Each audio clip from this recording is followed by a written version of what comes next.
Thank you very much. Thank you. Please.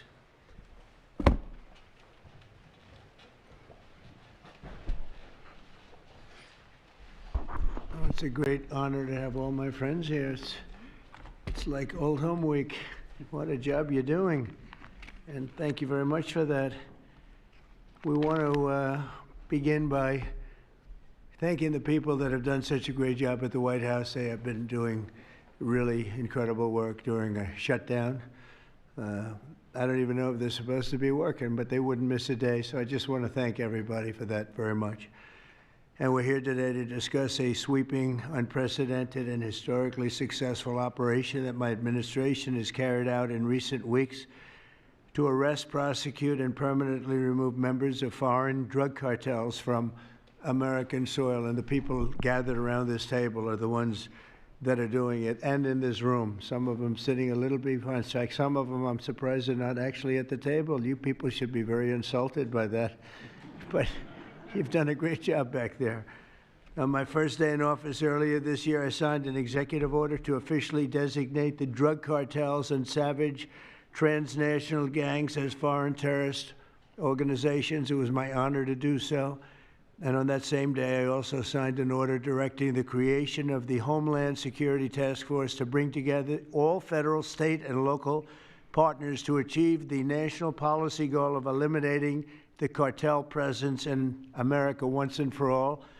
And the results are, and it's early, and the results are spectacular.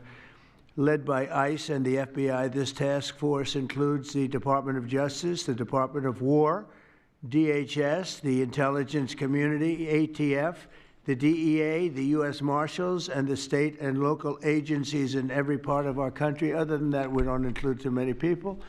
That's a hell of a group, isn't it, huh? When you think of it, that's not a group you want against you, certainly not at one time. In addition to the task force members, we're pleased to be joined by representatives of law enforcement at every level, the highest level, actually, but every level, including National President of the Fraternal Order of Police, Patrick Yos. Where's Patrick? Patrick, thank you, Patrick. Thank you for the endorsement, too. That really hit it off. I would have gotten 98% anyway, but it was still good to have your endorsement. Thank you, Patrick. I don't forget those things. President of the National Sheriff's Association, Chris West. Chris? Thank you, Chris, very much. Great, good job. Major Cities Chief Association Executive Director Laura Cooper. Laura, thank you, Laura, very much. Major County Sheriffs of America Executive Director Megan Noland. Megan, thank you. Thank you very much. And President of the National Border Patrol Council, my friend, and a very good speaker, by the way. Whenever he gets up and speaks, I say, that guy can really speak. I don't know. I don't want him to run for office. I want him to stay where he is. Paul Perez. Paul? Thank you, Paul. Where is Paul? Hi, Paul. What are you doing over there, Paul? Good job. Good speaker you are, though, Paul. I mean it, too. You've made some incredible speeches, and all from the heart, too, right? Some great ones. Today, you'll hear details from my national security and homeland security teams about the extraordinary historic achievements of this new Homeland Security Task Force since it became fully operational last month in all 50 states. The job they're doing. What we inherited from this past administration is like disgraceful. In a matter of weeks, the task force has made the largest number of arrests of cartel leaders, operatives, and gang members in American history, more than 3,000 and counting. That includes members of the ultra-violent New Generation Cartel, the Sinaloa Cartel, the LNFM Cartel, MS-13 Cartel, and you know MS-13, the gang, and Tren de Aragua, another beauty. That's a group of real garbage we have to deal with, that we shouldn't have to deal with. These are, in addition to the massive numbers of dangerous criminals my administration arrested nationwide since January 20th, numbering over 120,000. It's a record, and 120,000 criminal arrests. Thank you very much. Unfortunately, for 4 long years before I took office, the last administration allowed the cartels and their operatives to frankly take over our country, to freely infiltrate America and all the communities nationwide, along with Transnational gangs, these groups have unleashed more bloodshed and killing on American soil than all other terrorist groups combined. These are the worst of the worst. It should now be clear to the entire world that the cartels are the ISIS of the Western Hemisphere, in addition to their monstrous violence, such as cutting off heads, burning their enemies alive, and burning innocent people alive, too, by the way. The cartels control large swaths of territory. They maintain vast arsenals of weapons and soldiers, and they use extortion, murder, kidnapping to exercise political and economic control. Thank you very much, Joe Biden, for allowing that to happen. Biden surrendered he just surrendered our country to the cartels. Don't worry, it gets better. We're taking it back. It's really fast at levels that nobody's ever seen before. But what we had to put up with, what we inherited, was just a disgrace. And while Biden was president, if he was president, I think the Autopen was president, not Biden, nearly 100% of those who infiltrated our southern border did so because they were personally approved. They admitted they were just what happened, assisted by the most dangerous and violent criminal organizations anywhere on the planet. The worst people on the planet they allowed into our beautiful country. Under the Trump administration, we're finally treating the cartels as the core national security threat that they really are. The cartels are waging war on America, and just as I promised in the campaign, we're waging war on them like they've never seen before. All you have to do is turn on your television and you'll see what's happening to them. Past administrations have tried to mitigate this threat, and our objective is to eliminate it. We're not mitigating, we're eliminating. We're getting them out. The bad ones we're putting in prison. We hate to do that because that means we're stuck with them for 50 years or more. In recent weeks, our Homeland Security Task Force has seized more than 70 tons of deadly narcotics, along with more than 1,000 illegal guns, and that's just recently. This is already the most successful anti-cartel and anti-gang operation in American history, and it's just getting started. We have incredible people. A lot of them are in this room with us today, and it's an honor to have them. But we're going to not stop until the threat has been fully and completely eradicated. I want to thank task force members with us today, including a person who's doing a fantastic job, Attorney General Pam Bondi. Thank you, Pam. Thank you. Secretary of War, Pete Hegseth. Sounds so much better than Secretary of Defense. I don't know. Do you guys agree with that? I don't know. It sounds, we won the First World War, the Second World War. I would say everything before and everything in between.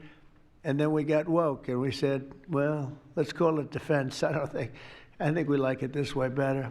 It's funny. That's something I thought it would be maybe controversial. And it's only controversial that we changed the name in the first place. It's not controversial at all. It's been unbelievably well accepted, Pete.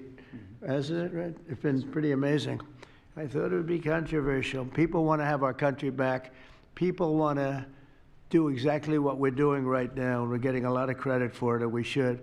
I want to thank, though, Pete. You're doing a great job, Pete Hegseth. Secretary of Homeland Security, Kristi Noem. Kristi, thank you very much. Director of National Intelligence, Tulsi Gabbard. Tulsi, good job. And the heads of all of the law enforcement agencies all throughout the room. You're really amazing, the job you've done.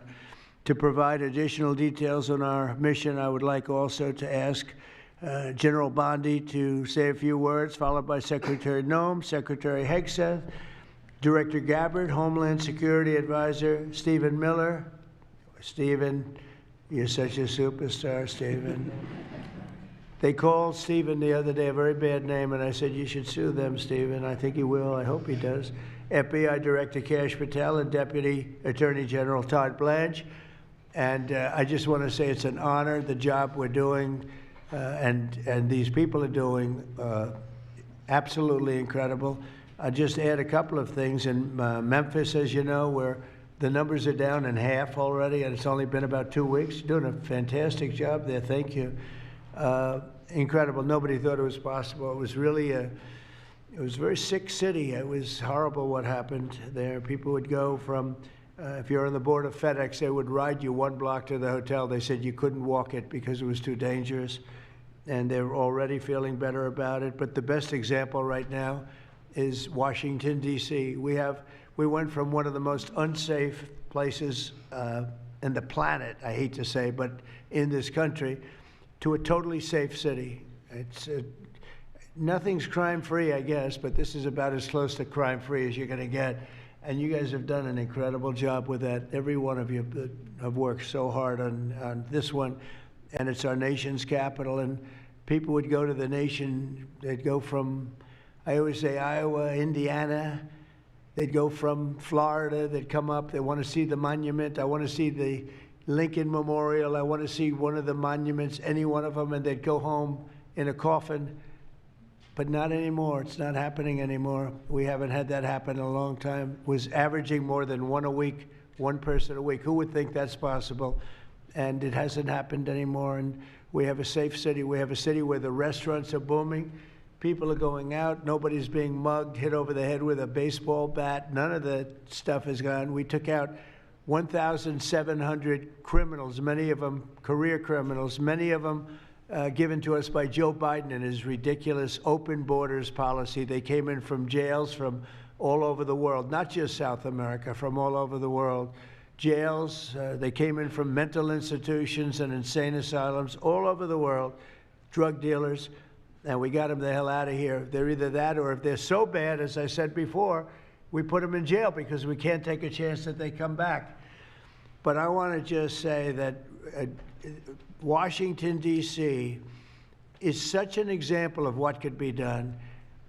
And now the same thing's happening in Memphis. We're just halfway through the process, and already the numbers are far superior, far better than what we would have thought at this time. And Chicago, I just saw the number. Last week, it was last weekend, 4 were murdered, 11 were shot. And then I have this guy Pritzker, is a very weak governor. Let me be nice. I'm going to be very nice. He's extremely weak. He's pathetic. I have Pritzker get up and say how great they're doing in Chicago. They're doing very poorly. So 4 were murdered, 11 were shot. I would say, and that was not a bad week for him. Okay, that was not a bad week. He's had somewhere 18 or 19 were murdered. And you know what his excuse was? Yeah, but that was a long weekend. Okay, can you believe it? He said that was a long weekend. He's bad. And the mayor is worse. I mean, that mayor is worse. Low IQ, very low IQ. And we don't need low IQ people. We need people that are going to take care. And I love Chicago, and I love those beautiful women, black women, beautiful women wearing MAGA hats. And they're all over the place in Chicago. They want protection. They don't care if it's the National Guard, if it's the Army, Navy, Coast Guard, Marines. They'll take Space Force, okay? Space Force, send them in. They just don't want to be mugged, killed, raped, shot in the head, and we stop it. So we're going to be given a very special, we're going to give Chicago very special care. As you probably know, maybe you heard, we were going to do a big surge in San Francisco, but I got a great call from some incredible people, some friends of mine, very successful people. Mark, who's, everybody knows him, and Jensen, everybody knows Jensen, NVIDIA, and others called me from San Francisco. And they said, we're working really, really hard with the mayor, and we're making progress. Would it be possible for you to hold off the surge? And I had 4 or 5 calls, and I think they're making progress of their own. That would be the greatest. I mean, if they could do that, that'd be great. And they have great competence in those people. I mean, incredible competence, some of the smartest business leaders. And they're working very well with the police department. They're doing a good job. So we are holding off that surge, everybody, and we're going to let them see if they can do it. I said, I think we can do it much faster. I know we can do it faster. I think we can do it better than anybody. We can take criminals out that they're not going to know about, and probably they don't have the legal authority maybe to do what we can. But I'm okay with it, and we're going to let San Francisco, has the potential to be, it was a great, great city, has the potential very quickly to be a great city again. And these are the companies that are there that are all working, and those are the people that asked me, could you do away with the surge, and let's see how it works. And we'll do that. If we need to, we'll do it. But it's possible that we won't need to, and we will be focusing on other places like Chicago, and we'll have Chicago taken care of very quickly. But just remember, 11 people shot, 4 people murdered, okay? And that was this weekend, and that was Chicago. And then you'll see Pritzker get up and talk about, well, we have it under control. They don't have it under control. Just the opposite, it's getting worse. So we'll take care of, as soon as we give the go-ahead, which is all I have to do is give the go-ahead. We won the big court case the other day on the National Guard. That was a good case.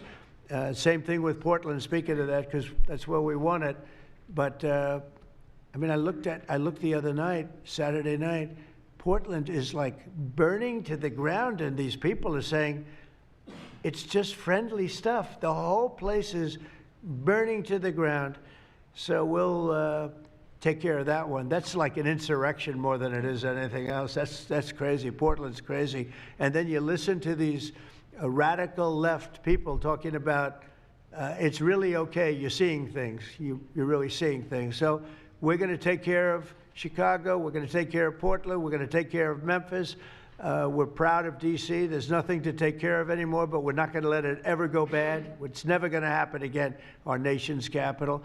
And with that, I'm just going to tell you that Pam Bondi has done a fantastic job. And Pam, would you say a few words, please? Thank you, President Trump, and thank you for your leadership. And this is all about collaboration. And around this table, I'm looking around this table, we all work so well together. I don't think another administration in our nation's history has worked so well together. We talk constantly, Secretary Noem, Tulsi, Pete, constantly, but also all of our agencies working hand in hand, and that's why this is so successful.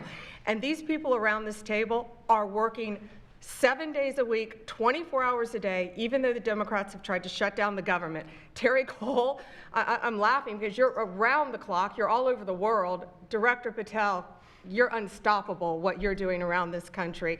Gowdy Serralta, U.S. Marshal, Rob Sakata and Dan Driscoll wearing your ATF hats. Rob, I was on the texting, Todd Blanche and I were on texting you at 1 a.m. on cases. I mean, that's how committed all of these people are to just keeping all of our citizens safe. And that's what it's all about. And this project is the brainchild of Stephen Miller. And you are doing so much to keep our citizens safe, our kids safe, and get these drugs off our streets. Like the mayor of San Francisco and I are going to be meeting on fentanyl in a few weeks and working hand in hand on that. Secretary Noem spoke to him.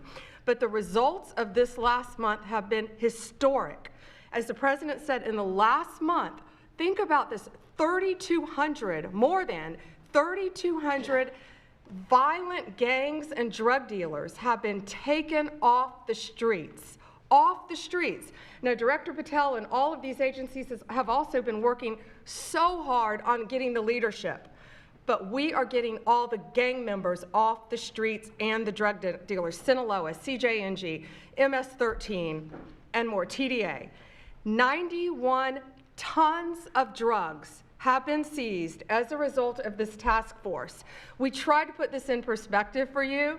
This would be filling 4 18-wheelers, 4, all the drugs just in the last month that have been taken off the streets. 58,000 kilos of cocaine. Think about a big backyard swimming pool. That would fill 1.5 swimming pools. Just the powder cocaine that has been removed, saving lives this last month, thanks to all of these people around the table. 2,300 kilos of fentanyl powder and 2.1 million fentanyl pills off the streets.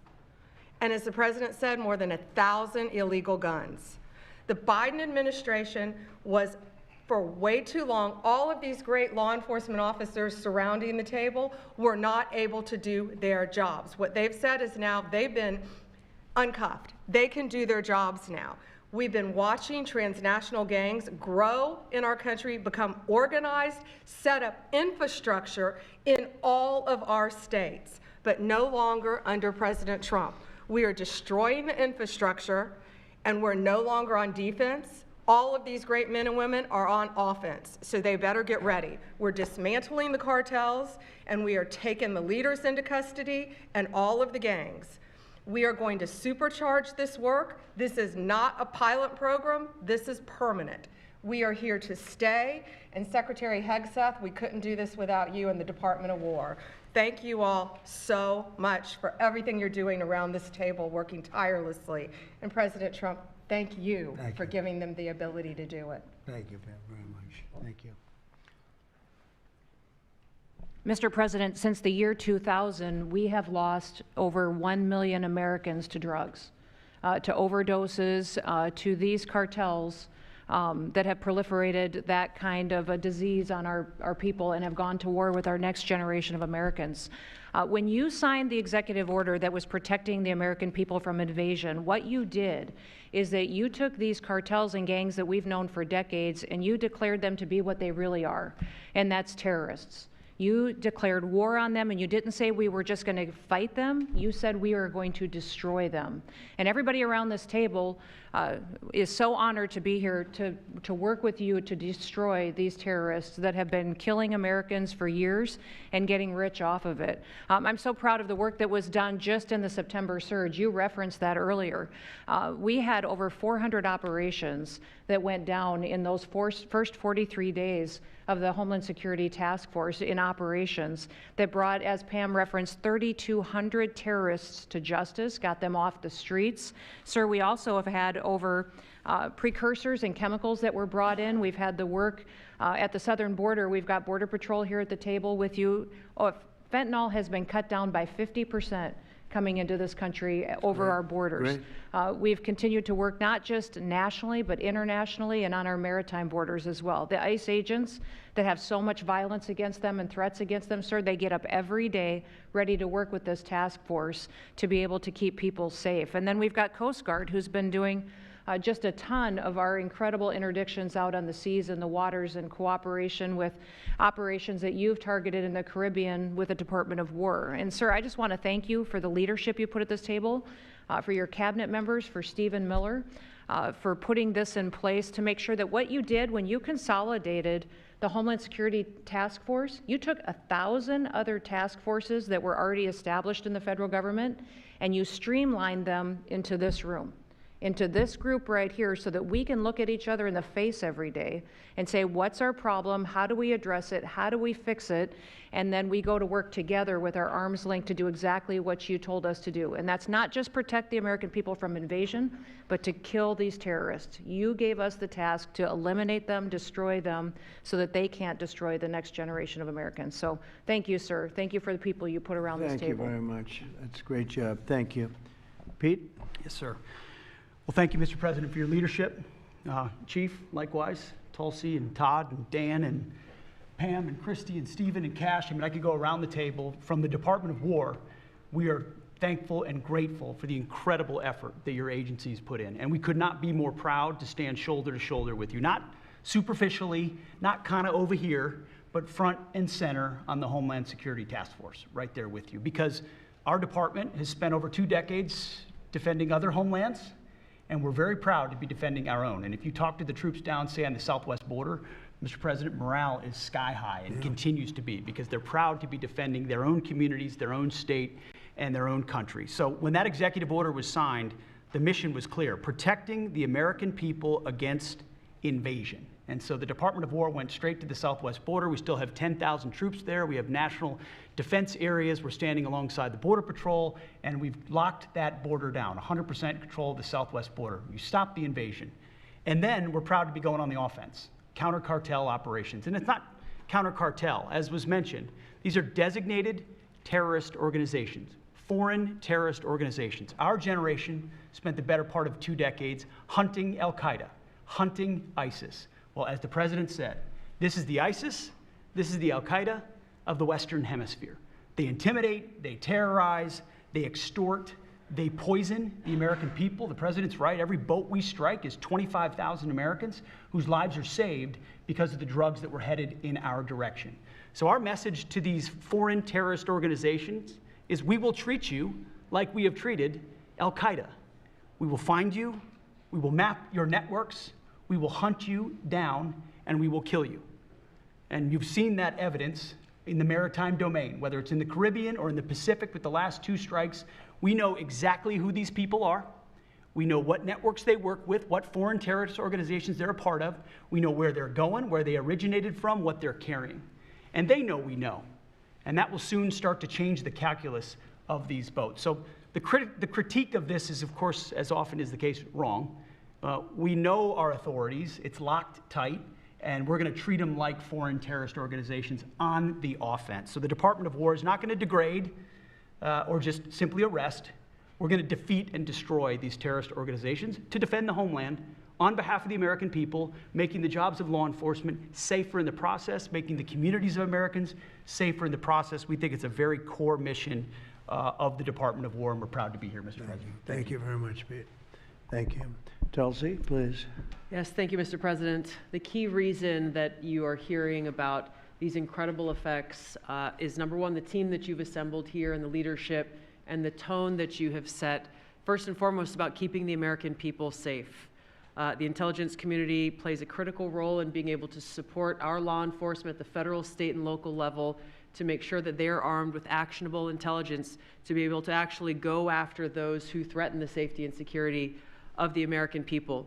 Mr. President, under your leadership, for the first time, there is a newly created National Intelligence Fusion Cell at the Office of the Director of National Intelligence, National Counterterrorism, that has a very simple purpose: to make sure that we have two-way intelligence sharing of actionable information between the intelligence community and law enforcement. I want to talk briefly about three successes that we've had just here in the last few weeks, Mr. President, through the success of this interagency fusion cell. Just this last week, our National Counterterrorism Center supported, through actionable intelligence to both U.S. law enforcement as well as Mexican law enforcement, the arrest of a Sinaloa cartel boss, El Plato, in Juarez, Mexico, as well as his top 3 money launderers.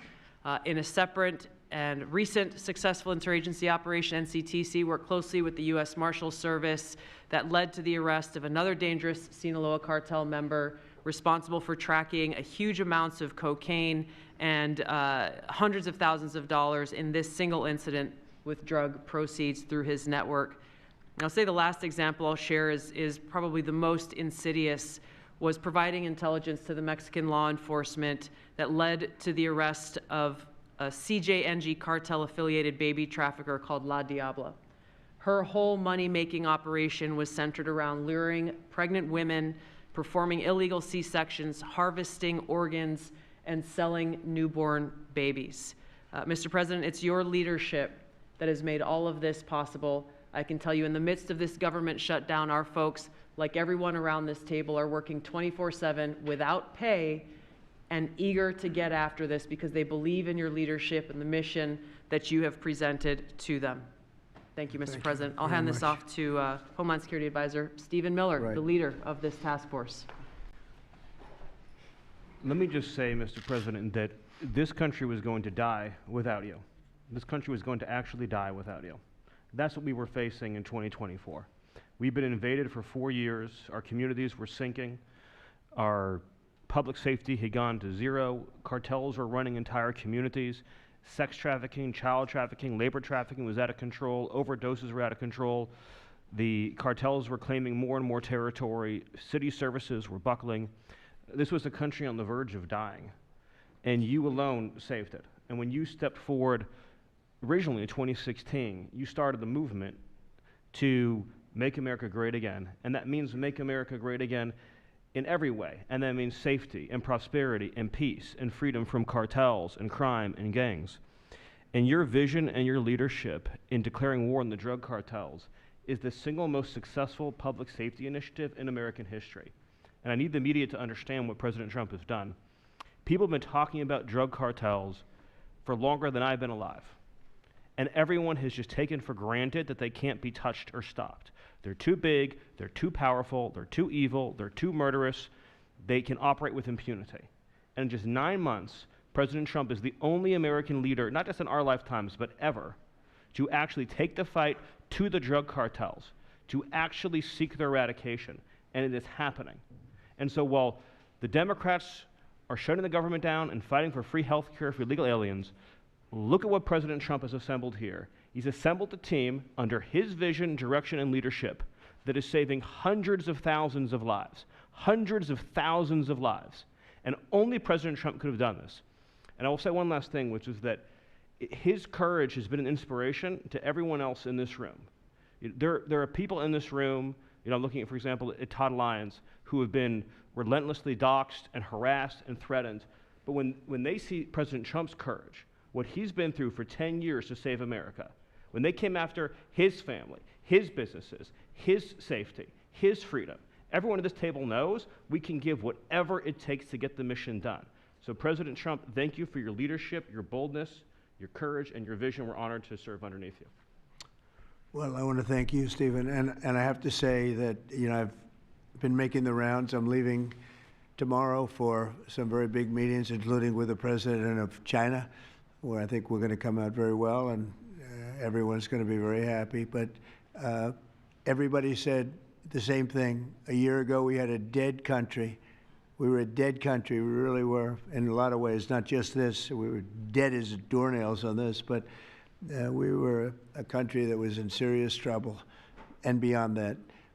And we have the hottest country anywhere in the world right now. The whole world is talking about it. We have the hottest country anywhere in the world. We're going to clear up this crime in our cities. We can do it quickly, too. They showed how quickly we could do it in D.C. It was a real bad place. It was a real mess.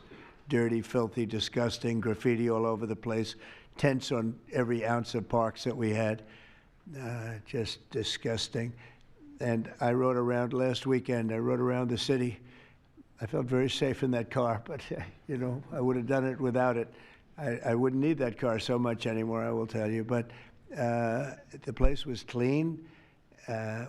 We've started that also, not only law and order, but the cleanliness is important. I think cleanliness is almost a part of law and order. If you see dirty, disgusting streets and potholes all over the place and railings falling down and graffiti all over the marble, beautiful statuary marble columns, those gorgeous columns where they had graffiti, it's all gone. And I think it's a part of it. I really do. I think it's a big part of it. But we have a city that we can be proud of. We're going to be that way with every city we have. That's why with San Francisco, I wish them luck, but we could do it so much faster. I told the mayor, I love what you're doing. I respect it, and I respect the people that are doing it. They're the biggest people in the country. They're the biggest people in the world. A lot of the high tech. Some people like them, some people don't, but they're smart, and they want to do it. And I said, I am so honored to let you do it, and if it doesn't work out, we'll do it for you very quickly. But I just want to thank the people around this table are amazing. Kash, please go ahead.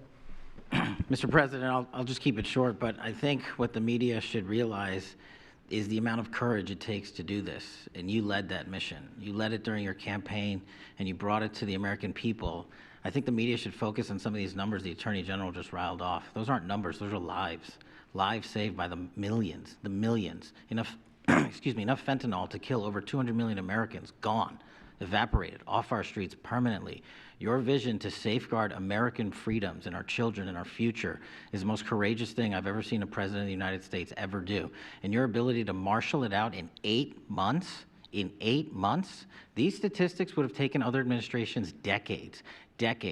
And the partnership that you see around the table, I just want to, sum it up with the following. When I call these folks around the table, when I call our state and local law enforcement partners who have been absolutely critical to this mission, when Stephen Miller called me and said, we're going to create the Homeland Security Task Force and the FBI and DHS are going to co-lead it, I said, absolutely. The country's been yearning for this and needing it. And the one thing I see different than any other administration is when I call these people, they pick up. I don't get a voicemail. When I make an ask, they answer, and the same is true. And so the FBI is playing a pivotal role in your administration in helping lead out this mission, and Stephen's vision has finally come to life.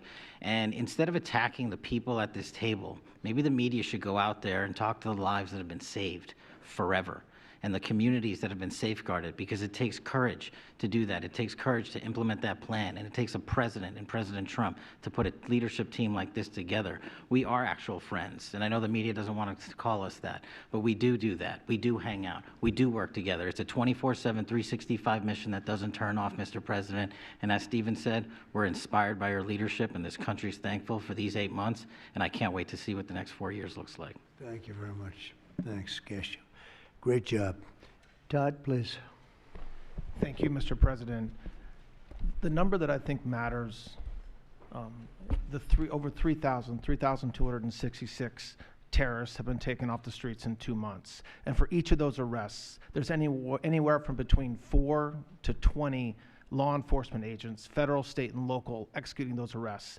And that means every one of them are putting their lives on the line to make these arrests, to make our communities safer. And so what I will say to them is thank you, but also what I will say to them is that to the extent that there are politicians, as recently as today, suggesting they are doing something wrong. We have governors, district attorneys, mayors, and even congresswomen suggesting that our federal law enforcement and the state and local law enforcement that are helping them are doing something wrong. That is disgusting and something that we will not tolerate.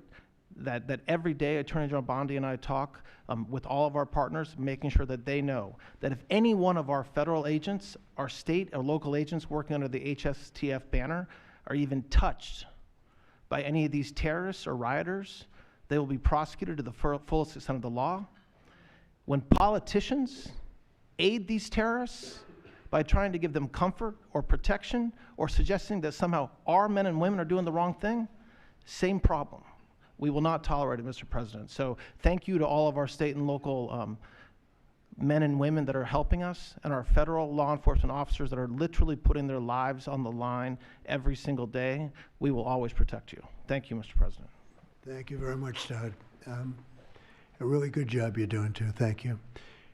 Any questions maybe pertaining? Mr. President.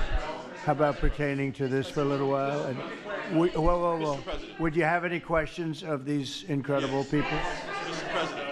Mr. President. Yeah, go ahead, please. Go ahead. Thank you. Mr. President, thank you. Good to see you. If I could just ask both of you, including Secretary Hegseth, there's reporting the U.S. just sent B-1 bombers near Venezuela to ramp up some military pressure there. Is that accurate, and can you tell us more about that mission? No, it's not accurate. No, it's false. But we're not happy with Venezuela for a lot of reasons, drugs being one of them, but also they've been sending their prisoners into our country for years under the Biden administration. Not anymore. We have a closed border. We had actually nobody for the last 4 months, I guess 5 months. They report nothing. They report zero. I don't know if that can be possible, but we'll accept it, right, fellas? But we have closed borders. We have people coming into our country, but they only come in legally. We have the strongest borders we've ever had. We might have the strongest borders of almost any nation right now. And that's a big difference from what it was 2 years ago when everybody was pouring in. But we're very unhappy with Venezuela because of what they've done. They've emptied their prisons into our country. Nobody can do that. Only a stupid person would have accepted it. And that's what we had running our country, very stupid people.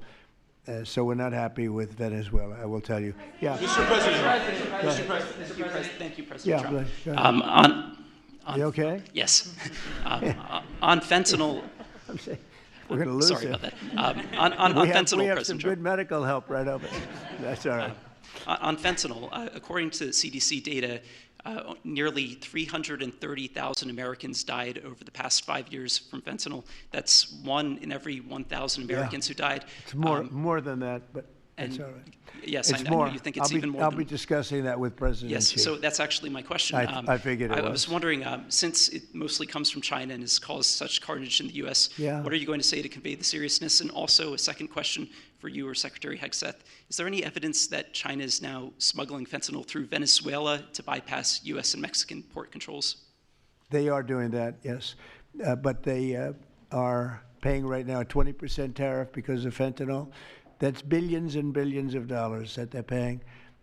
We're actually, on November 1st, the tariff on China goes to 157%, which is record-setting territory. And we don't want that because it's not sustainable for them. They can't sustain that. We don't want them to have to go through that. So I'm meeting with President Xi, and I would say we have some big issues, like with the farmers and various other things. But the first question I'm going to be asking him about is fentanyl. And if you think about it, they make $100 million. Think of this. They make $100 million selling fentanyl into our country, $100 million. They lose $100 billion with the 20% tariff. So it's not a good business proposition. It's $100 billion approximately that they have to pay. That's a big penalty to make $100 million. So I think they want to do something. They want to put it on the list. It's on the list. It's one of the things we're talking about, and I'm putting it right at the front of the list. So they pay a very big penalty for doing that, and I don't think they want to be doing it. And we'll see what happens at the end of next week, because I'll be meeting next week, as you know, along with we're stopping in Malaysia, we're stopping in South Korea, we're stopping in Japan. I'm meeting with President Xi actually in South Korea. So it'll be the first thing on the list. Yeah, please. Yes, Mr. President. Mr. President. On the drug boats, sir, has there been any discussion about capturing one so that you can show the amount of narcotics? We know everything about them. Yeah, Jennifer. We know everything about them. We know where they're coming from, who they're coming with, generally who's in the boat. I'll let Pete discuss it a little bit, but they have incredible intelligence. And, you know, usually when you see 5 engines, I've never even seen that before, but when you see 5 engines on a boat going about 65 miles an hour, loaded up with white powder in silver cases, generally speaking, that's not a good sign. They're not going fishing, right? And you don't see any fishing rods, right? So, Pete, I'll let you discuss that a little bit, please. Well, yes, sir. Likewise, generally you don't see fishing in submarines either, sir. So the U.S. military, as I mentioned, nobody better in the world at mapping networks, identifying who's connected to who, inside terrorist organizations. It's just the media is used to hearing that when it pertains to Afghanistan and Iraq and ISIS and Al-Qaeda. But if you reframe how you understand the world in our own hemisphere, that's exactly what these foreign terrorist organizations are. And so we will track them, we will map them, we will network them, and we will hunt them and kill them because they're trying to and they are killing and poisoning the American people. And inside that, we have all the license necessary, all the authorities necessary to take these kinetic strikes, and we'll continue to take them. And we've been, you know, just to add, because I think it's important, we've been capturing them for years. You know, it's not like, gee, let's capture one. We've been doing that for years. For 25 years, we've been doing it. Not at a level like we're doing it now. I mean, just with the hits we're hitting, but we have much more intensity than any administration's ever had. But we've been capturing these boats for years, and they get back into the system, and they do it again and again and again, and they don't fear that. They have no fear. The thing I can tell you right now, it's very hard to find any floating vessel right now on the Pacific or in the Gulf, and I would like to call it by its official name, the Gulf of America. Another little triumph of the Trump administration. I said for years, I said, why do we call it the Gulf of Mexico? It's 93%, the shoreline is 93% ours. So I never understood that. So I made that change. I never realized how easy that was going to be, other than, I guess, AP fought us in court, and the judge said, but that's the name. And actually, they were sort of semi-prohibited from even covering us after that. It was pretty amazing. But we have the Gulf of America, and there are very few boats, very, very few boats, not even fishing boats, to be honest. I don't want to do that to the fishing industry, but it's been so effective. And our sea drugs, as they call them, they use the term sea drugs, the drugs coming in by sea, are like 5% of what they were a year ago, less than 5%. So now they're coming in by land, and even the land is concerned, because I told them that's going to be next. You know, the land is going to be next, and we may go to the Senate, we may go to the, you know, Congress and tell them about it, but I can't imagine they'd have any problem with it. I think, in fact, while we're here, I think it's a good idea, Pete. You go to Congress, you tell them about it. What are they going to do? Say, gee, we don't want to stop drugs pouring in. They're killing 300,000 people a year. I think that's the real number, 300,000 people a year. So between that and my discussion with President Xi, I think we have never made progress like we've made. The sea drugs are almost dead, and they can't come in that fast from the land. And the land drugs are much more dangerous for them. It's going to be much more dangerous. You'll be seeing that soon. So that's the way it is, yeah. Go ahead, please. Yeah, go ahead, please. With the glasses, go ahead. Thank you, Mr. President. Good. I wanted to ask, what's your reaction to Representative Dan Goldman calling on NYPD to arrest ICE agents who he says are acting illegally? He says they are illegally assaulting people and illegally detaining people at immigration courts in New York. Well, you know, I know Dan, and Dan's a loser. You understand. He's a guy that doesn't have what it takes. He's been trying so hard, and they're exhausted. I mean, it's so ridiculous, right? A suggestion like that. So, you know, they're just trying so hard, and it's not working. They've even now started imitating me, of all people. They want to imitate me. And they start using foul language, but they use too much of it. You know, you can't use the F word 7 times in one sentence. It doesn't work. It might work once every 7 news conferences, but you can't do it. You can't do it 7 times in one sentence. So I don't know. They're really they're in big trouble. That party. Go ahead. Mr. President. Some alleged smugglers have survived some of these recent strikes and been sent back to their home country. If they're terrorists, why not just arrest and detain them? Go ahead. 2 points on that. First, when I served in Iraq in 2005 and 2006, we used to, in sort of a gallows humor way, talk about the Iraqi catch and release program, the reality that we would catch a lot of people, hand them over, and then they would be recycled back through and we'd have to recapture them or attack them again. And that's why changing the dynamic and actually taking kinetic strikes on these boats ought change the psychology of these foreign terrorist organizations. To those 2 that survived the shot on the semi-submersible, think again, compared to Iraq and Afghanistan, the vast majority of people that we captured on the battlefield, we handed over to the home country. Did we always like how it shaped out? Sometimes we did, sometimes we did not. But 99% would go to the Afghan authorities or the Iraqi authorities. So in this case, those 2, they were treated by American medics and handed immediately over to their countries where they came from, hopefully to face prosecution, which is a very standard way of handling something like this. And you'll do that with future survivors, anyone else who survived? We've got protocol of how we'll handle it. Not that guy. He's so hopeless. Go ahead. Go ahead. Yesterday, there was a vote at the Knesset on annexing the West Bank. Do you see it as a challenge to your peace efforts? Could you say that louder, please? Yes, yesterday there was a vote at the Knesset in Israel on annexing the West Bank. Do you see it as a challenge to your peace efforts? Will you answer that, please? Because I cannot understand the words you're saying. Where are you from? Where are you from? You're from France. Beautiful accent, but we can't understand what you're saying. Huh? She said a vote at the Knesset on the West Bank. The West Bank is, don't worry about the West Bank. Israel's not going to do anything with the West Bank, okay? Don't worry about it. Is that your question? They're not going to do anything with the West Bank. Don't worry about it. Israel's doing very well. They're not going to do anything with it. Yeah, please, go ahead. Thank you, President Trump. Are there any safeguards in place to protect Americans from fentanyl and cartels when you leave office in 2028? Any protocols that could be put in place in case a future administration comes in that wants open borders? And I also have a question for the Secretary of War as well after your answer, Well, the if that's biggest okay. thing we can do is make sure they don't come in, because open borders,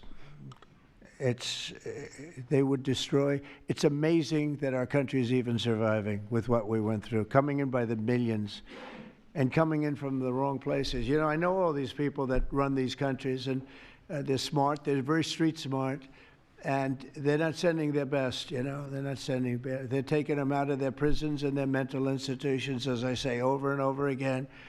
They're the drug dealers, they're the drug addicts, they're people that don't work.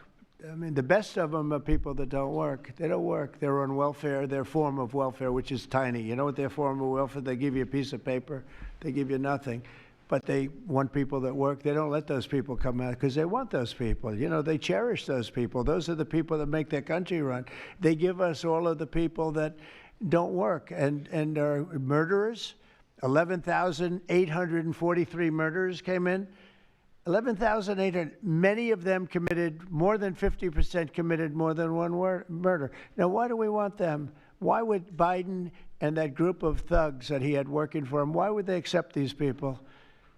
Why would he accept? Nobody understands it. You know, they say maybe they wanted the vote, but I did great with the Hispanic vote, but these are people from all over the world.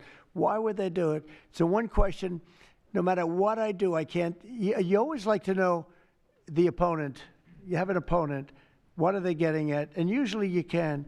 Why would they allow 20 million, maybe 25 million people into this country, almost all of which, but most of which should not have been allowed into our country?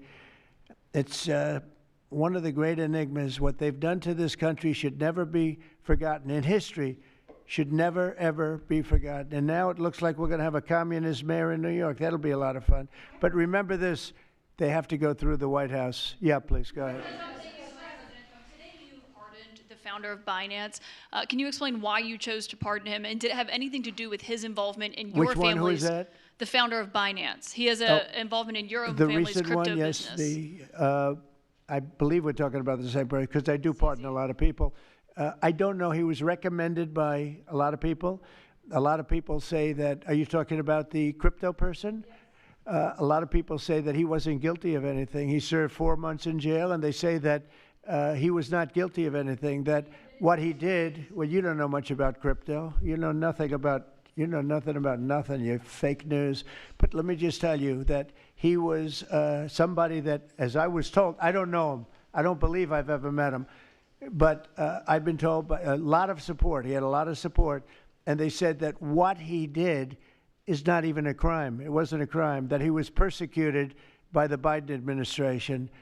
And so I gave him a pardon at the request of a lot of very good people. Mr. President. Yeah, please. Yes, Daniel. President, thank you so much. This is the kind of question I like. Yeah, right the numbers from this task force are jaw-dropping. I wanted to know, this is a question for you and both Stephen, since it was said this is your brainchild. What are the lessons to be learned from the success of the task force, and what are your continued goals with this task force now that you have about 3 years left? Well, the best thing we have going is we have such talent around this table. I could go over every one of these men and women, and we have unbelievable talent. They've got the naturals, you know, like somebody that hits a baseball or a golf ball or a, you know, that you see more, it's more evident. It's beautiful because it's sports. You can tell somebody right away, are they good or are they not? These people are the most talented people at what they do. And when we started talking about this, Stephen and all of us, it seems so easy. What is surprising to me is how quickly we can straighten out a large city, a big city, a mean city, a city that's sick, that got very sick with guns all over the place, with bullets shooting all over, where you take your life in your hands if you go out and buy a loaf of bread. That's not America. That's not our country. And those people don't care how you do it. They just want it done. They really do. You know, when you go to the people in the street, they don't know. Is it National Guard? They just want it done. They want to be safe. And we've gained a great following of Americans, real Americans, people that want to be safe. But I think the biggest thing we say is we have tremendous talent. We were able to recognize, like a football team, like a baseball team, we were able to recognize the talent. And the talent is largely in this room for the whole country. It's largely in this room. There's really nothing like it.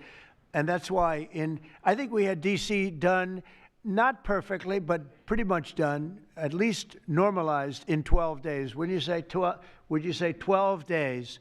On the 12th day, it felt different. And you know, we took a lot of bad people out, never to come back again. Then most of them never to come back again. But there's great talent, and there's also great courage. I've been watching what goes on. And then you have the radical left lunatics, and what's that all about? I mean, they're fighting us because we want to stop crime. Where do these people come from? They're paid money. I guess they're paid a lot of money. But like I saw that ridiculous march the other day, I say, these people are not representative of our country. And not all of them, of course, but many of them are total lowlifes. These are lowlifes. These are people that are paid agitators, and they're not representative of our country. So I don't know. I can just tell you that our country has tremendous spirit right now. You know that better than anybody because you cover it well. But we have a lot of people that are very happy right now with the direction. They did a poll the other day. The direction of our country is better than it's been in 37 years. And I'm upset because I think it should be better than that. I actually said we should be better than that. So, you know, thank you very much for your question. Brian? Mr. President, yes. Thank you, Mr. President. You guys have done an amazing job in Memphis. Some of those numbers are staggering. And we've gotten message on social media wanting to thank you for that. But I think, can you talk about the number of missing children you guys have discovered in Memphis? That's amazing. Well, it's hundreds of thousands were lost through Biden and the Biden administration, and we are getting a lot of them back, but they're either dead, they're slaves, they're captured in some form. But think of it, hundreds of thousands we're talking about, not even believable. And they came in through the border, they were sold, they were bargained for, and this was all Biden, meaning Biden and Obama, the same, the same mentality, frankly. I think it's the same mentality. Let me tell you, Barack Hussein Obama was a lousy president. A lot of bad things happened. Remember when they used to talk about Trump with the jail cells? Well, he built the jail cells for the children. He built those jail cells. Remember that came out? But, sir, they were built in 2014. You remember when that came out? After me going through that stuff for about 2 weeks, and then they found out it was Barack Obama that built those jail cells. No, these people they were bad leaders. I hope we don't have it again. I hope we don't have it again because, our country's come back a long way, but it can only withstand so much, and we don't want to ever go through that again. We never want to have open borders again. We don't want to have men playing in women's sports. We don't want to have transgender for everybody. We don't want that. We want to have a great country with low interest rates, nice housing, great education, a strong military, the basics. Yes, please. Thank you, Mr. President. In last night's New York City mayoral debate, Zohran Mamdani said he would close Rikers Island if elected. What kind of impact would that have on public safety? Well, it's not good. I guess it's not a very nice place, but you need it. You need something. You have a lot of additional people in New York City that should not have been here. They came here through the open border, through Biden's. I don't know how they even do it. New York City's always been tight for money, and then they spend, $8 billion, and nobody complains about it, on people that just showed up and they just came out of nowhere. Where did they get the money? All of a sudden they have money. I tell you what, we have to keep our prisons very fair and very safe, but you get a lot of criminals. We have a lot of additional criminals. I used to talk about it. They used to say, well, only good people come in from foreign countries. I said, that's not right. I didn't know that for a fact, but it had just started, right? The open borders and people flowing in by the millions. They make our criminals look like the nicest people on earth. That's the only good thing. They make our criminals look like nice people. They are the meanest, the most vicious. Tren de Aragua, you don't get any sicker. They cut people's fingers off because they called the cop. Did you call the cop? Yes. They cut off his finger so he can't call the cop anymore. And then they said, next time we're going to cut off your hand if you cut, because they took over his apartment in Colorado. Colorado, they took over a town, then they took over another town, and you have a weak governor over there. He doesn't know what the hell he's doing, so he lets it go on. But we're getting them out of here. We're getting them all out. They're going back to lots of, not just Venezuela, they're going back to lots of countries. Venezuela would be one, however. Yeah, please. Thank you, Mr. President. Yeah. A moment ago, you said that if Secretary Hegseth went to Congress and briefed them on the operations against we will these, go, I said. You will go. And we it would will be go. difficult for them to object. I don't see any loss in going. No reason not to. They'll always complain, we should have gone. So we're going to definitely, I'd like to just tell you, let's go. We'll go. And Mr. We're going to tell them what we're going to do, and I think they're going to probably like it, except for the radical left lunatics. And Mr. President, if you are declaring war against these cartels and Congress is likely to approve of that process, why not just ask for a declaration of war?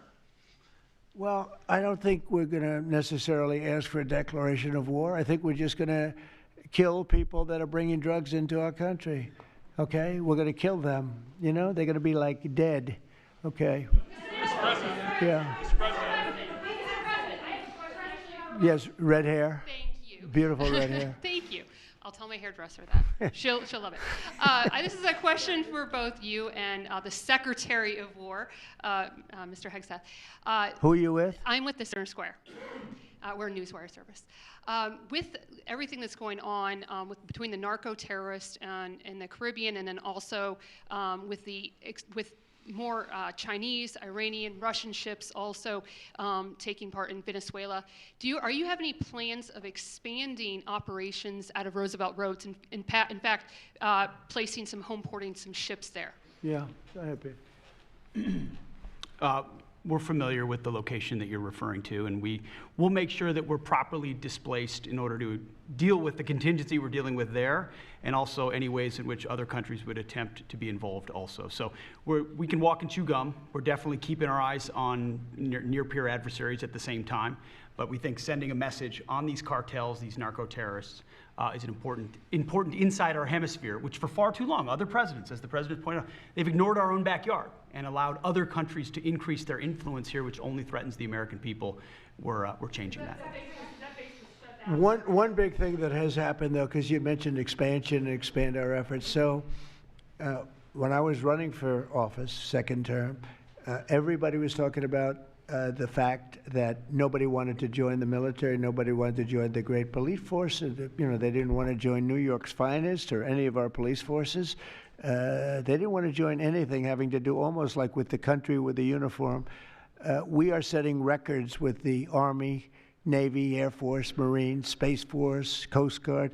We're setting records. We've never had anything like it. And I'll tell you when it started, November 5th.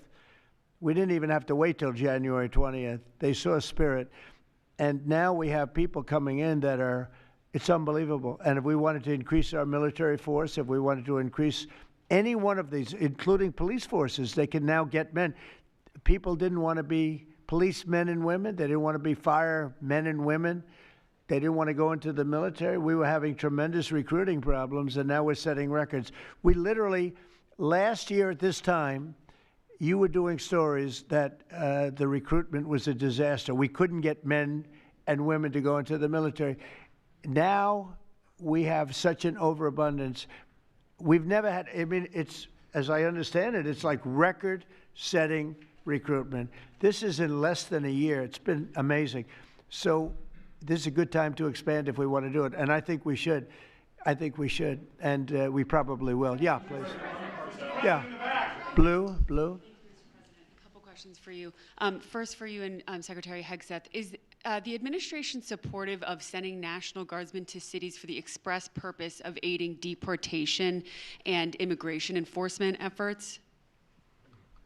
To expand deportation efforts?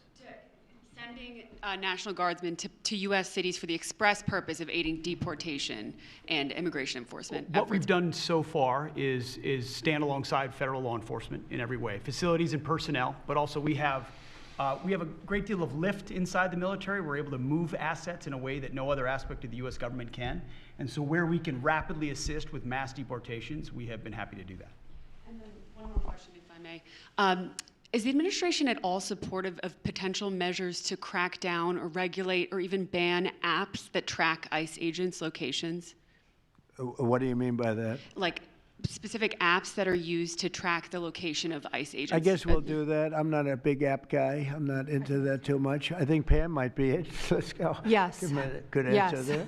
Yes. These organizations, President Trump, are coming in and their apps to track our federal law enforcement officers, and it jeopardizes their lives, where they're going to be, their location. And we've actually been working really well with the tech companies who have been cooperating because they don't want our law enforcement officers to get injured. So yes. Well, I mean, I see it with ICE, where they're having, where they define where they live, who they are.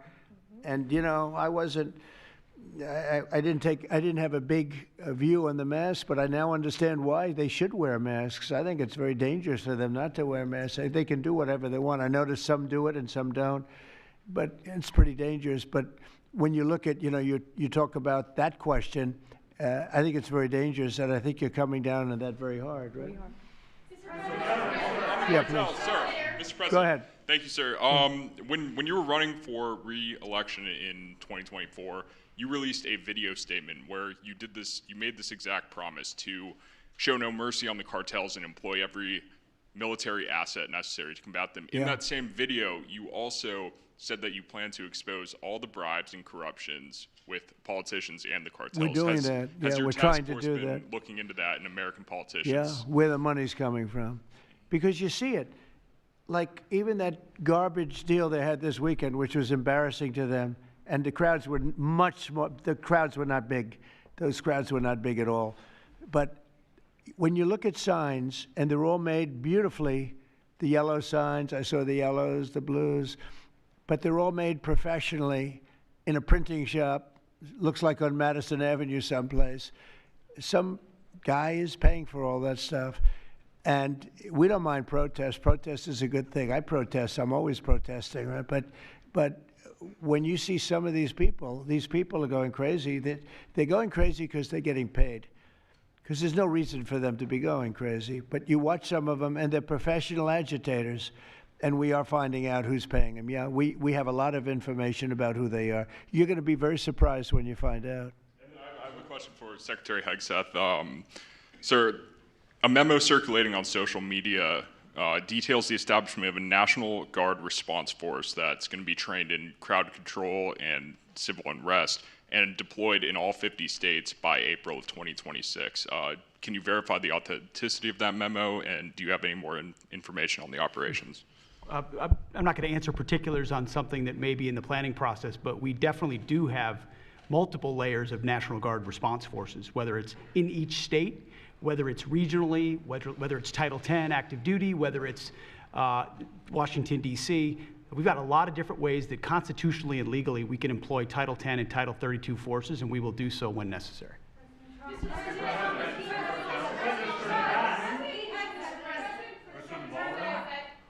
Thank you.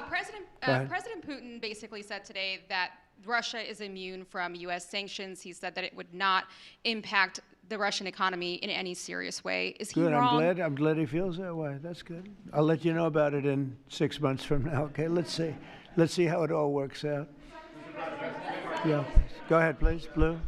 One question about the task force, one about the shutdown. I'm Taylor Poplars with Spectrum News. The same day you established this task force back on January 20th was the same day you pardoned the January 6th defendants. Yeah, very proud of that. Yeah. Just last weekend, one of them was charged with allegedly threatening to kill House Minority Leader Hakeem Jeffries. And a big theme of this task force has been allowing law enforcement to do their job and holding accountable people who go after law enforcement.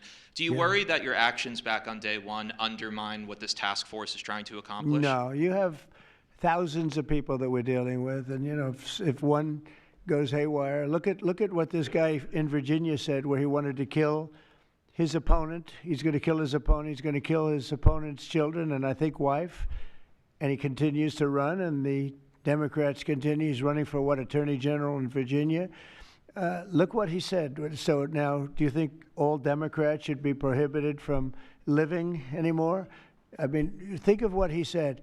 He's going to kill his opponent, and he's going to kill the children of his opponent, and I think the wife. I said, this guy's sick. That is a sick guy.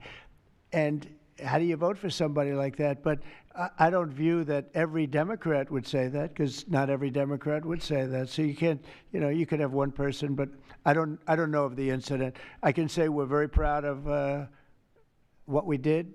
We had the courage to do something that should have been done. The problem sometimes the Republicans are too nice. They're a very nice party. The Democrats play a much dirtier fight.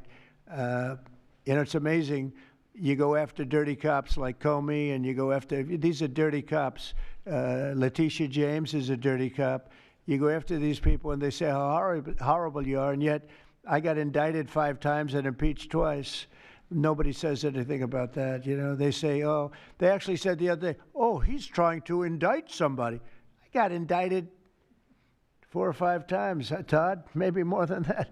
Yeah, I think you could say 87 times if you really think about it, right? With the charges, a bunch of phony guys, but nobody says anything about that.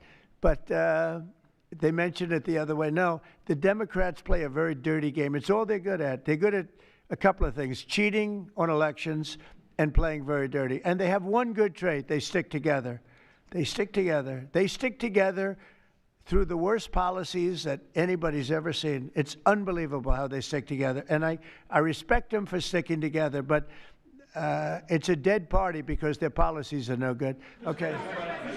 Brian, we'll do a few more and we'll go home. Wonderful. Everybody's going to go home. I'm going back to the Oval Office, however. Speaking of Democrats, there's a report that there's a grand jury on Adam Schiff for apparent mortgage fraud. If he is indicted, should he step down as a U.S. Senator?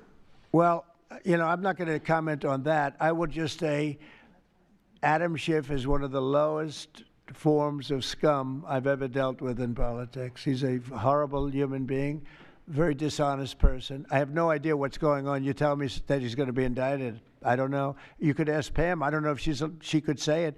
Probably you are allowed to say it, but I wouldn't know about that. I can only tell you he's a very bad, I think he's actually a sick person. Do you want to talk about that? We're not going to comment on any grand jury that's open. We can't legally. I don't know. By the way, I hope it's true, but I don't know anything about it. Yeah, please. Oh, millions of dollars, yeah. Well, I also give, you know, I give a lot of money to the White House. The White House is, as you know, I give my salary. And I usually like to steer it to the White House because this house was a little bit abandoned.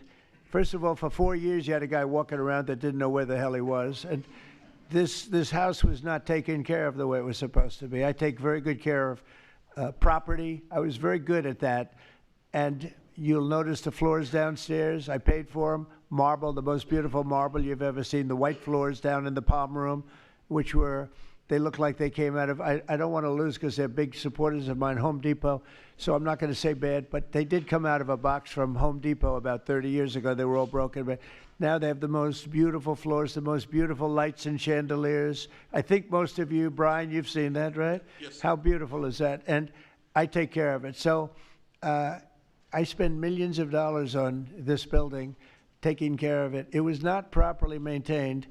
And now it's starting to gleam like it should. It should really gleam. And you should go down and visit the Presidential Walk of Fame. Have you seen it? It's quite good. I'm sure that a lot of people coming to the White House, it's hot. It's very hot. But it's really a tribute to the presidents, past presidents of our country. Yeah, please. Mr. President. Yeah, behind you, please. Yeah, go ahead.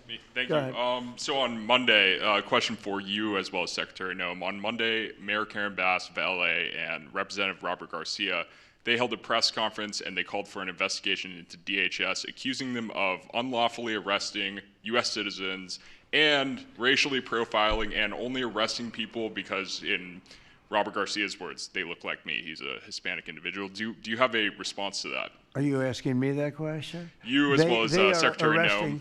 They are arresting bad criminals, and they're really good at it, too. I look at the numbers, you know, they always like to say that, oh, you're arresting this and that. Then when you check it, you find out, geez, almost every single time, and, you know, obviously every once in a while they may get one wrong, but they always correct it. They're able to correct it. But they are arresting really bad people. They're arresting people that kill, people that would cut your throat and not even care about it. These are brave people, and it's very dangerous. And if they go even a little bit too far, they get into trouble, you know, which is a shame. I protect them, but they get into trouble. But they're arresting very serious criminals, and they're getting them out of here. Okay, one or two more. Doug, do you have a question? I'd love to have Doug have a question, our great photographer, because he's such a great guy, and he might be the most talented person over there. I don't know. Go ahead. Let's hear your question. This guy's a real beauty. On the cartel strategy, hearing you talk about it as a war, hearing Secretary Hegseth talk about defeating and destroying and the comparisons to ISIS and Al-Qaeda, those efforts took American troops being engaged in foreign countries. Do you think that's ultimately where this is headed with the cartels, having American troops in countries like Venezuela? No, the cartels are very bad. They have a lot of bad people coming in. They were interviewed recently, and they were asking people what their problem was, and one guy said, yes, I'm up for murder. Didn't know what he was saying, obviously. You know, I'm sure his lawyer was not thrilled with his statement, but no, they're rough people coming into those cartels. Those cartels are rough.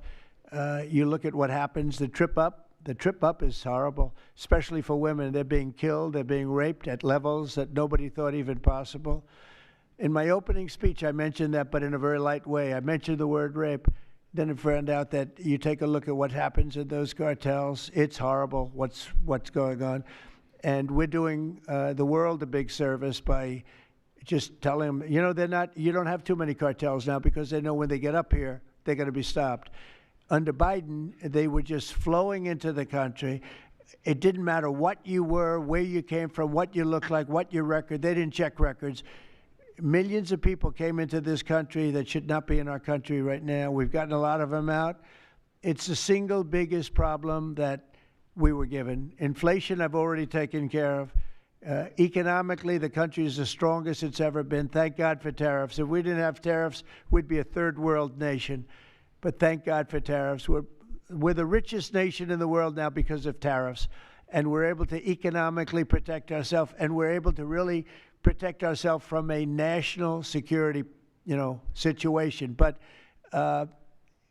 we have cartels that, somebody came up with the word cartel. I won't tell you who that person was, but you got a lot of bad people in the cartels. And you could look at a country like Mexico, and I really respect the president. I really respect a lot of the people over there, but a lot of the leadership. But they are in fear in their own country because those cartels are running those countries, okay? And that includes Colombia. Colombia is a drug den. It's a drug den, and it has been for a long time. You got a lousy leader over there right now, bad guy, a thug. But they make cocaine at levels that we've never seen before, and they sell it back into this, and they're not going to get away with it much longer. We're not going to put up with it much longer. Colombia is very bad. Mexico is run by the cartels. I have great respect for the president, a woman that I think is a tremendous woman. She's a very brave woman. But Mexico is run by the cartels, and we have to defend ourselves from that. Go ahead. Let's go with you. Go ahead. Let's listen to this beauty. Shutdown by the time you return from your trip to Asia? Do I expect to have it resolved by the time I return? I don't know. I said long ago we shouldn't have been in this problem.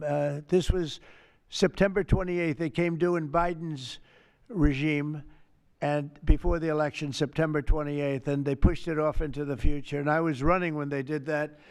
And when you're running, but I did say, what the hell are they doing? That and debt ceiling. They also pushed the debt ceiling past the election date, so that would mean the next president has it. But I did say that I think the Democrats have gone totally crazy, and you don't know what they're going to do because they don't care about the people. They don't. I really think they have no leadership.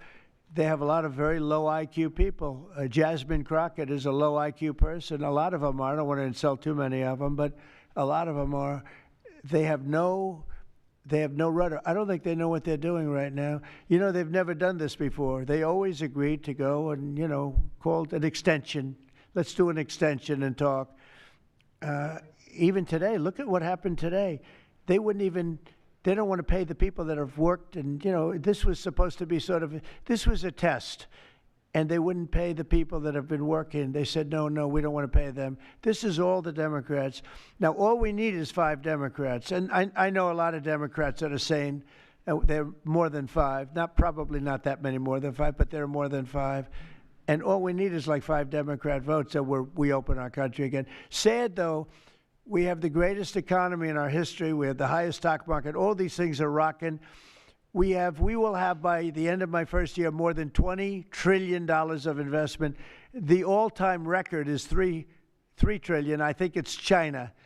We're going to have $20 or $21 trillion. We've never had anything like it coming in because of tariffs. The money pouring into our country, the plants that are opening, AI, automobiles, everything. And the Democrats want to close our country. They're really, they say deranged. They suffer, I guess it's Trump derangement syndrome, which I think is going down now as an official condition by the doctors. I think they get paid extra money if they handle it because it's more difficult to handle than a normal mental disease.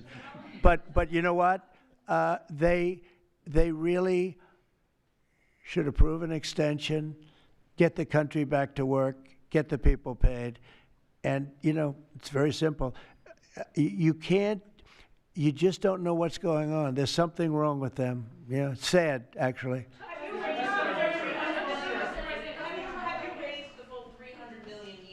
fund your, have you raised the full $300 million needed to fund your ballroom? And how much specifically are you donating to this construction raised, project? I think, $350 million. All donor money and money that we put up. We've raised, it's going to cost right in the neighborhood of $300 million. It's been expanded and made absolutely, it'll be the most beautiful ballroom anywhere in the world, I think. And how much specifically are you donating to it personally? How much am I donating? I won't be able to tell you until I finish, but I'll donate whatever's needed, I'll tell you that. Do I have a name for the? I won't get into that now. Yeah, go ahead, please. In the next couple of days, a lot of Americans are going to go without their first full paychecks. Federal workers. By the way, a friend of mine, talking about donors, a friend of mine, a man that's great. I'm not going to use his name unless he lets me do it. Susie can tell you about this, but he called us the other day and he said, I'd like to contribute any shortfall you have because of the Democrat shutdown. I'd like to personally contribute any shortfall you have with the military, because I love the military and I love the country, and any shortfall, if there's a shortfall, I'll contribute it. And today he sent us a check for $130 million. I would love to tell you he doesn't really want the recognition, if you want to know the truth, but he gave us a check for $130 million, which was sort of a shortfall, yeah. And that's going to go to the military, yeah. Is that the correct number? $130 million. That's what I call a patriot. Okay, thank you very much, everybody. Thank you. Thank you.